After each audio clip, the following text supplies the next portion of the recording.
Hello guys, स्वागत है आपका एक बार फिर से निखिल विद स्टडी में। दोस्तों आज मैं आपको लेकर आया हूँ रेलवे डी ग्रुप के महत्वपूर्ण आए हुए क्वेश्चन जो कि कोलकाता जोन से संबंधित हैं। ठीक है, तो आज चैनल पर नए हैं तो चैनल को जरूर सब्सक्राइब कर लेना। और आज की शुरुआत करते हैं पहले क्वेश्चन से। और दोस्तों पहला क्वेश्चन हमारा, प्रथम महिला उम्मीदवार जिसने भारत में राष्ट्रपति के चुनाव में हिस्सा लिया था वो थी, कौन थी दोस्तों वो थी हमारी नंबर ऑप्शन डी यानी कि लक्ष्मी सहगल। कौन थी दोस्तों? लक्ष्मी सहगल। ठीक है, नेक्स्ट क्वेश्चन है हमारा क्वेश्चन नंबर 2, अमीर खुसरो डॉट डॉट डॉट के दरबार में विख्यात कवि थे। तो दोस्तों अमीर खुसरो किसके दरबार में कवि थे? तो वो थे दोस्तों अलाउद्दीन खिलजी के। ठीक है, option number D, Alauddin Khilji के दरबार में यह जो है दरबारी कवि हुआ करते थे। ठीक है, और इन्हें जो है तोता ए हिंद भी बोला जाता है। ठीक है, नेक्स्ट क्वेश्चन है हमारा क्वेश्चन नंबर 3, किस मुगल शासक ने अमृतसर में स्वर्ण मंदिर के निर्माण के लिए के लिए जमीन दान की? तो दोस्तों वह कौन सा राजा था जिसने अपनी जमीन दान दी थी? दोस्तों वो है ऑप्शन नंबर ए यानी कि अकबर। ठीक है, नेक्स्ट क्वेश्चन, सत्यमेव जयते का स्रोत है कौन है? सत्यमेव जयते का स्रोत कौन है? अशोक पिल्लई, भगवत गीता, मुंडक उपनिषद या फिर ऋग्वेद? तो दोस्तों यहाँ पर मैंने डॉट डॉट पहले ही लगा रखे थे, तो यह है मुंडक उपनिषद। ठीक है, ये मैंने पढ़ रखा है और जो है आप लोगों को पढ़ाने के लिए बना के दे रहा हूँ। ठीक है, नेक्स्ट क्वेश्चन हमारा, हुमायूं का जन्म सन 1508 में कहाँ हुआ था? दोस्तों इसका जो जन्म हुआ था वो हुआ था दोस्तों आगरा में, काबुल में। ठीक है, तो दोस्तों हुमायूं का जो जन्म है वो कहाँ पर हुआ था? हुमायूं में। नेक्स्ट क्वेश्चन हमारा क्वेश्चन नंबर 6। दोस्तों क्वेश्चन नंबर 6 है, ये बोल रहा है कि तंजौर के राजेश्वर मंदिर को बनवाया था। दोस्तों तंजौर के राजेश्वर मंदिर को जो है चोल शासकों ने बनवाया था। ठीक है, नेक्स्ट क्वेश्चन है हमारा क्वेश्चन नंबर 7, इनमें से किस हिंदू नियम का महान प्रदाता कहा जाता है? दोस्तों किसको हिंदू नियम का जो है महान प्रदाता कहा जाता है? वो है दोस्तों मनु ने जो है मनु स्मृति लिखी थी। ठीक है, नेक्स्ट क्वेश्चन हमारा, कलिंग का युद्ध कहाँ मतलब किस सन में हुआ था? तो दोस्तों जो कलिंग का युद्ध हुआ था वो हुआ था 261 BC। ठीक है, यानी बिफोर क्राइस्ट यानी ईसा पूर्व। और है नेक्स्ट क्वेश्चन हमारा, सर थॉमस रो इंग्लैंड के राजा के दूत बनकर मुगल दरबार में गए थे, उन्हें इंग्लैंड के किस राजा ने भेजा था? तो दोस्तों इंग्लैंड के जो जेम्स फर्स्ट थे उन्होंने इन्हें भेजा था। ठीक है, इन्हें किसने भेजा था? जो इंग्लैंड के वो थे, क्या नाम है उनका?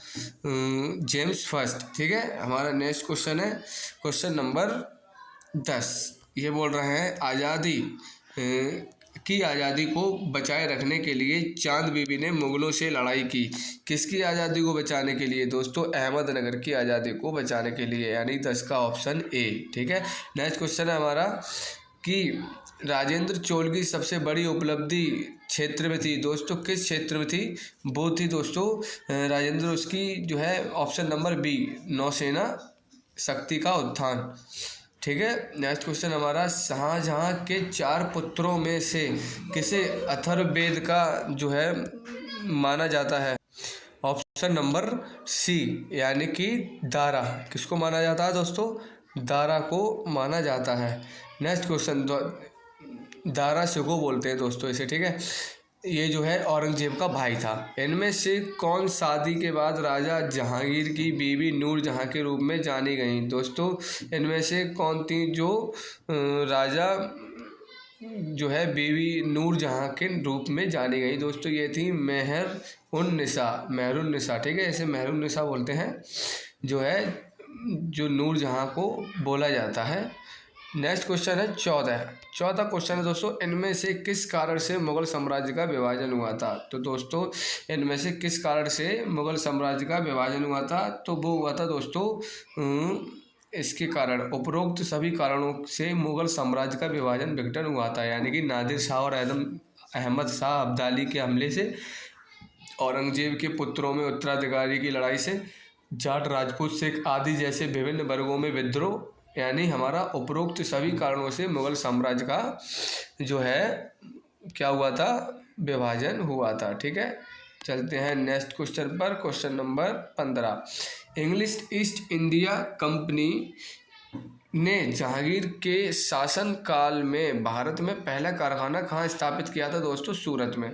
कहाँ पर किया था? सूरत में। दोस्तों ये बहुत ही इंपॉर्टेंट क्वेश्चन है आपके रेलवे डी ग्रुप के लिए, ठीक है। ये 2017 में आया हुआ क्वेश्चन पेपर है जो मैं आपको हल करा रहा हूँ। नेक्स्ट क्वेश्चन हमारा, महात्मा गांधी इनमें से किसके संपादक थे? दोस्तों यंग इंडिया जो है इनकी प्रसिद्ध पुस्तक है, इसके ये जो है संपादक थे। लंदन में आयोजित इनमें से किस गोलमेज सम्मेलन के सत्र में गांधी जी ने भारतीय राष्ट्रीय कांग्रेस के एकमात्र प्रतिनिधि के रूप में हिस्सा लिया था? तो दोस्तों ये इन्होंने लिया था 7 सितंबर, ये इन्होंने लिया था 7 सितंबर 1931 से 1 दिसंबर 1931 तक, ठीक है। नेक्स्ट क्वेश्चन है हमारा क्वेश्चन नंबर 18, इनमें से किस तिथि को द्वितीय विश्व युद्ध शुरू हुआ था? तो दोस्तों ये विश्व युद्ध शुरू हुआ था द्वितीय, वो था 1 सितंबर 1939 को। और दोस्तों ये जो है 1944 तक चला था, यानी कि 5 वर्ष ये युद्ध चला था, ठीक है। नेक्स्ट क्वेश्चन, इनमें से कौन सी तिथि आधुनिक भारत के इतिहास में एक महत्वपूर्ण दिन माना जाता है? तो दोस्तों आधुनिक भारत में ये जो है महत्वपूर्ण जो दिन माना जाता है वो माना जाता है 15 अगस्त 1947, ठीक है। 15 अगस्त 1947 को हमारा देश आज़ाद हुआ था, ठीक है। और दिन था शुक्रवार। दिन क्या था? शुक्रवार। राज्य हड़प नीति जो है किसने शुरू की थी? तो दोस्तों ये की थी लॉर्ड डलहौजी ने। दोस्तों लॉर्ड जो है एक प्रकार से भगवान को बोला जाता है, हम इन्हें लॉर्ड क्यों बोलें, मैं तो केवल डलहौजी बोलता हूँ, ठीक है। तो ये जो है डलहौजी ने इसकी शुरुआत की थी। नेक्स्ट क्वेश्चन, पानी का अधिकतम घनत्व होता है? दोस्तों पानी का अधिकतम घनत्व जो होता है वो होता है 4 डिग्री सेल्सियस पर, ठीक है। नेक्स्ट क्वेश्चन है हमारा, पानी की स्थायी कठोरता में किसे डालते हुए दूर की जा सकती है? दोस्तों पोटेशियम को अगर हम डालते हैं परमैंगनेट, अगर हम इसमें डालते हैं पोटेशियम परमैंगनेट, तो इसमें जो क्या है कठोरता दूर हो जाती है पानी की, ठीक है। नेक्स्ट क्वेश्चन है, इनमें से कौन सा विद्युत का सबसे अच्छा सुचालक है? दोस्तों ये चांदी है। चांदी जो इतना सुचालक है कि इसमें 100% बिजली प्रवाहित होती है, बाकी कॉपर में 60% बिजली प्रवाहित होती है, जो कि टोटल बिजली हमारे घर तक नहीं पहुंच पाती है। अगर हम चांदी के तार लगवाते हैं तो हमारे पास टोटल जो बिजली घर से बिजली छोड़ी जाती है वो हमारे घर तक आती है। पर दोस्तों हम लोग कोई मुकेश अंबानी के भाई नहीं है, ठीक है। हम लोगों के लिए कॉपर का ही तार मिलता है। लोहे का शुद्धतम रूप है? दोस्तों लोहे का शुद्धतम रूप है पिटवा लोहा। दोस्तों ये पिटवा लोहा, लोहे के कई जो है प्रकार होते हैं, उसमें से जो पिटवा लोहा होता है वो शुद्ध रूप माना जाता है लोहे का। पीतल हवा में इनमें से किस गैस की उपस्थिति के कारण बदरंग हो जाता है? दोस्तों ऑक्सीजन के कारण, ठीक है। ऑक्सीजन की वजह से ये बेरंग हो जाता है। नेक्स्ट क्वेश्चन हमारा, ठोस से सीधे वाष्प अवस्था में पदार्थ के रूपांतरण को कहा जाता है? दोस्तों ठोस से सीधे वाष्प अवस्था जो है उसके पदार्थ को कहा जाता है उद्गतीकरण, ठीक है। क्या कहा जाता है दोस्तों? उद्गतीकरण, यानी हमारा 26 का ऑप्शन डी, ठीक है। दोस्तों आते हैं नेक्स्ट क्वेश्चन पर, क्वेश्चन नंबर 26। तो दोस्तों नेक्स्ट जो है 26 नहीं, पीतल हवा में इनमें से किस गैस की उपस्थिति के कारण बदरंग हो जाता है? दोस्तों इसका ऑप्शन बी होगा, ठीक है। नेक्स्ट जो है हमारा 25 का ऑप्शन बी होगा, ठीक है, ऑक्सीजन। नेक्स्ट क्वेश्चन हमारा, ठोस से सीधे वाष्प अवस्था में पदार्थ के रूपांतरण को कहा जाता है उद्गतीकरण, ठीक है। दोस्तों थोड़ा एक क्वेश्चन आगे चला गया था। नेक्स्ट क्वेश्चन हमारा, 1 माइक्रोन इनमें से किसके बराबर होता है? दोस्तों 1 माइक्रोन जो है मिलीमीटर का 1/1000 हिस्सा माना जाता है, ठीक है, ये ध्यान रखना। नेक्स्ट क्वेश्चन है हमारा, बार किसकी इकाई है? जो बार है वो किसकी इकाई है? दोस्तों ये वायुमंडल की इकाई है, वायुमंडल दबाव की, ठीक है, वायुमंडल दबाव की इकाई है। और नेक्स्ट क्वेश्चन है, ध्वनि की पिच या फ्रीक्वेंसी को मापने की इकाई है, वो है डेसिबल, ठीक है। जो ध्वनि है वो डेसिबल में मापी जाती है। जैसे अभी हमारा IPL चल रहा है, तो IPL जब चलता है और जब ये ऊधम होता है, मतलब शोर मचता है, तो वहाँ पर लिखकर आता है dB, यानी हमारा 127 dB, 126 dB, यानी डेसिबल में हम इसको नापते हैं। नेक्स्ट क्वेश्चन है हमारा क्वेश्चन नंबर 30। ये बोल रहा है दोस्तों, क्यों एक नेत्र की बजाय 2 नेत्रों से बेहतर दृष्टि मिलती है? तो दोस्तों ऑप्शन है, क्योंकि दोनों लेंस एक साथ बेहतर अभिमुखी शक्ति प्रदान करते हैं, इससे रेटिना का प्रखर प्रतिबिंब बनता है। क्योंकि दोनों नेत्र बिल्कुल समरूप प्रतिबिंब नहीं देते हैं एवं मस्तिष्क में इन दोनों समरूप प्रतिबिंब का संयोजन 3 आयामी त्रिविम दृष्टि प्रदान करता है। नहीं, ये गलत दोस्तों, ऑप्शन ए ही हमारा राइट आंसर होगा। इसमें पहले से ही टिक लगे हुए हैं तो आपको आंसर ढूंढने की कोई ज़्यादा दिक्कत नहीं होगी, ठीक है। नेक्स्ट क्वेश्चन है हमारा क्वेश्चन नंबर 31। वर्तमान भारत के रचयिता कौन है दोस्तों? वर्तमान भारत के जो रचयिता हैं वो है हमारे स्वामी विवेकानंद। इन्होंने जो है शिकागो में पहला शुद्ध हिंदी में भाषण दिया था, ठीक है दोस्तों। नेक्स्ट क्वेश्चन हमारा सिंधु घाटी की सभ्यता, इसमें से सिंधु घाटी की सभ्यता इनमें से किसके साक्ष्य के कारण आर्य पूर्व सभ्यता मानी जाती है दोस्तों? कला।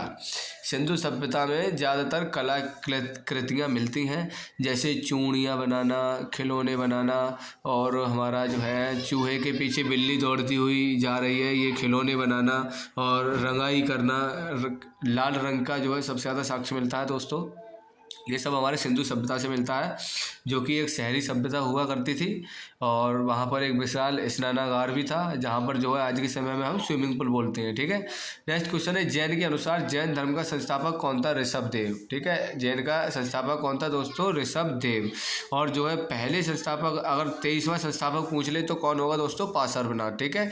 23वां संस्थापक कौन होगा दोस्तों? पार्श्वनाथ। और जो है 24वें तीर्थंकर कौन माने जाएंगे? महावीर। दोस्तों 24वें तीर्थंकर कौन माना जाता है? महावीर, ठीक है। Next question number 34। भारत में जैन धर्म किसके शासनकाल में फैला था दोस्तों? चंद्रगुप्त मौर्य। दोस्तों चंद्रगुप्त मौर्य के द्वारा जो है जैन धर्म को फैलाया गया था, ठीक है। नेक्स्ट क्वेश्चन है हमारा इनमें से कौन सा कथन जैन धर्म और बौद्ध धर्म दोनों पर लागू नहीं होता? दोस्तों इनमें से कौन सा कथन जैन धर्म बौद्ध धर्म दोनों पर लागू नहीं होता? वो है दोस्तों दोनों ने ही मोक्ष के लिए कठोर तप एवं सादगी को अनिवार्य बताया है। ये बिल्कुल ठीक आंसर है, ठीक है दोस्तों। नेक्स्ट क्वेश्चन है हमारा क्वेश्चन नंबर 36। 3 प्रमुख बौद्ध स्थल रत्नागिरी और ललितगिरी एवं उदयगिरी किस राज्य में स्थित है दोस्तों? महाराष्ट्र में, ठीक है। महाराष्ट्र में ये स्थित है। प्रथम मुस्लिम शासक जिसने राजाओं के ईश्वरीय अधिकार के सिद्धांत के समरूप राजत्व के सिद्धांत को तैयार किया था दोस्तों, वो था बलबन, ठीक है। आपको मैंने पिछली वीडियो में ही बताया था कि जो है इसने जो है राजाओं को ईश्वरीय अधिकार के सिद्धांत के रूप में राजत्व के सिद्धांत को तैयार किया था। इसने जो है सिजदा और पैबोज का नियम चलाया था। मुगल साम्राज्य के 38वां क्वेश्चन हमारा मुगल साम्राज्य के पतन के दौरान जाट को राजनीतिक दल के रूप में संगठित किया दोस्तों, किसने किया? चुरामन ने। किसने किया था दोस्तों? चुरामन ने। नेक्स्ट क्वेश्चन हमारा गुरु गोविंद सिंह का जन्म स्थल है पटना साहिब। दोस्तों पटना साहिब में जो है गुरु गोविंद सिंह का जन्म हुआ था। नेक्स्ट क्वेश्चन है 40। भारत में अंग्रेजों की राजनीतिक शुरुआत इनमें से किस युद्ध से की जा सकती है दोस्तों? बक्सर। अंग्रेजों का जो शुरुआत हुआ था बक्सर में, यानी हमारा 1964 में बक्सर का युद्ध हुआ था दोस्तों, और जो है अंग्रेजों के बीच लड़ा गया था। और नेक्स्ट क्वेश्चन हमारा अध्यक्ष एवं यहाँ पर दोस्तों थोड़ा घर कोने पर ही है तो हॉर्न वगैरह गाड़ियाँ देके जाती हैं, आप उससे जो है डिस्टर्ब मत होना। अध्यक्ष एवं उपाध्यक्ष दोनों की अनुपस्थिति में इनमें से कौन लोकसभा की अध्यक्षता कर पाएंगे दोस्तों? राष्ट्रपति द्वारा नियुक्त लोकसभा का सदस्य, ठीक है। लोकसभा का कोई भी एक सदस्य जिसको राष्ट्रपति जो है नियुक्त करता है, वो जो है उस सदन का अध्यक्ष के रूप में काम करेगा, ठीक है। नेक्स्ट क्वेश्चन है हमारा क्वेश्चन नंबर 42। स्वाधीन भारत की प्रथम महिला राज्यपाल थी दोस्तों। स्वाधीन भारत की प्रथम महिला राज्यपाल कौन थी? वो थी हमारी सरोजनी नायडू, ठीक है। नेक्स्ट क्वेश्चन है जो इंदिरा गांधी है हमारी, ये दोस्तों भारत की पहली प्रधानमंत्री हैं, ठीक है। और जो है सुचेता कृपलानी कौन थी? पहली मुख्यमंत्री। कौन थी दोस्तों? पहली सीएम। और सरोजनी नायडू जो है पहली राज्यपाल थी, ठीक है। नेक्स्ट क्वेश्चन पर आते हैं हम। क्वेश्चन दोस्तों 42 ही थे इसमें। अब मिलते हैं एक और रैपिड फायर क्लास के साथ, वो भी जीके की होगी। और आप लोग जो है अगर लास्ट तक आ ही गए तो चैनल को जरूर सब्सक्राइब करके जाना, ठीक है। मिलते हैं नेक्स्ट वीडियो के साथ। आज के लिए इतना ही। Thank you.